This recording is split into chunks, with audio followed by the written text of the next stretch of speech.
잠언 29장 4절 다시 보시겠습니다. 왕은 정의로 나라를 견고하게 하나 뇌물을 억지로 내게 하는 자는 나라를 멸망시키느니라. 아멘. 우리나라 선진국 됐다 사람들이 좋아하는데 가만히 뜯어보면 아직도 모자란 구석이 많습니다. IMF의 자료에 따르면 우리나라에서 GDP 경제규모에서 뇌물이 차지하는 비율이 2%라 그렇게 얘기합니다. 그러면 대충 계산을 해보면 이게 50조입니다. 50조. 우리나라에서 1년에 뇌물로 나가는 돈이 50조다. 50조만 돼도 그나마 다행이죠. OECD 자료에 따르면 우리나라의 지하 경제는 OECD 평균이 18에서 20%인데 우리나라는 25%라고 합니다. 지하 경제. 그러니까 떳떳하지 못한 돈의 흐름이 우리나라 살림살이의 4분의 1은 그렇게 돈이 흘러간다 이거예요. 우리가 선진국이 되었다 말았다 하는 것을 말하기가 이런 것들을 보면 아직도 섣부르고 부끄러운 구석이 많습니다.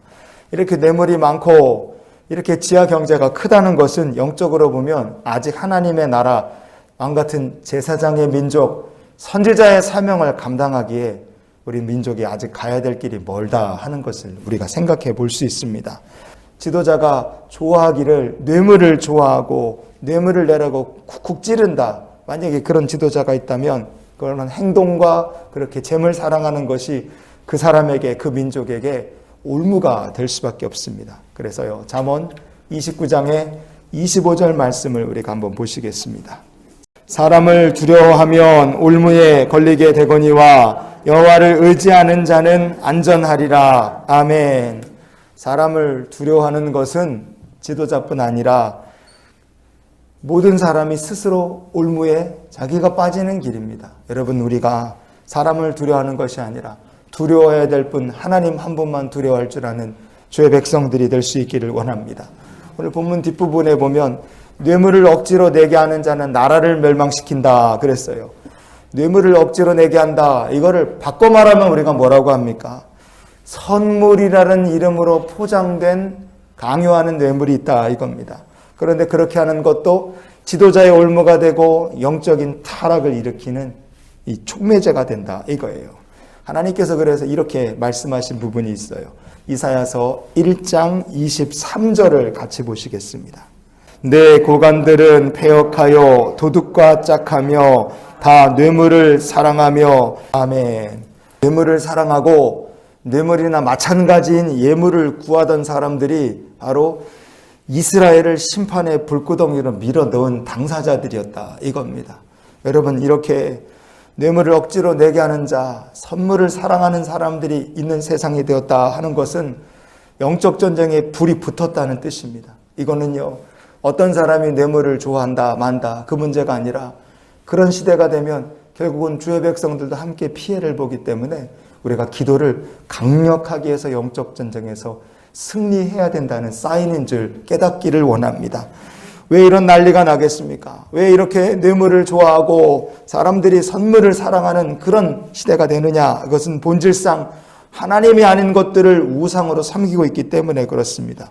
우상이 판치는 세상의 특징을 성경은 이렇게 또 우리에게 말씀해줘요. 갈라디아서 4장 8절 말씀을 같이 보시겠습니다. 그러나 너희가 그때에는 하나님을 알지 못하여 본질상 하나님이 아닌 자들에게 종노릇 하였더니. 아멘. 우상이 판치는 세상이 됐을 때 특징이 사람이 하나님 아닌 것에 우상 숭배하며 종노릇합니다. 깎아 만든 우상에게만 종노릇하는 것이 아니라 재물, 뇌물, 불의한 선물에도 종노릇을 하며 살게 된다 이거예요. 우상 숭배로 자녀된 권세를 잃게 됩니다. 그리고 돈을 우상처럼 그렇게 사랑하고 섬기고 돈에 종노릇을 하면 결국은 하나님의 심판, 파멸을 확정짓게 되는 거예요. 그렇기 때문에 성도에게 필요한 신앙의 태도가 무엇이냐? 사무엘하 23장 3절 말씀을 오늘 말씀의 결론으로 우리 같이 보시길 원합니다. 사람을 공의로 다스리는 자, 하나님을 경외함으로 다스리는 자요. 아멘. 사실상 이 말씀은 다윗을 향하신 하나님의 칭찬이죠. 너는 사람을 공의로 다스리는 자다. 너는 하나님을 경외함으로 다스리는 자다. 우리가 영적 전쟁을 계속하며 우리 자신만을 위해서 기도하는 것이 아니라 나라의 지도자들과 교회의 지도자들을 위해서 기도하며 하나님 의로운 통치를 이뤄가는 주의 귀한 백성들 우리 시대가 되게 인도해 주시옵소서.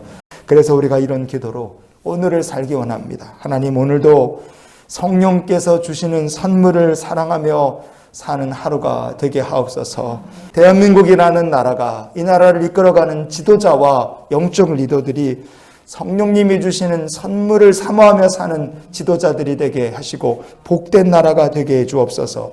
오늘도 이렇게 나라와 민족을 위해 기도하며 우리의 영적 전쟁을 이어가는 복된 하루가 되시기를 주의 이름으로 축원을 드립니다.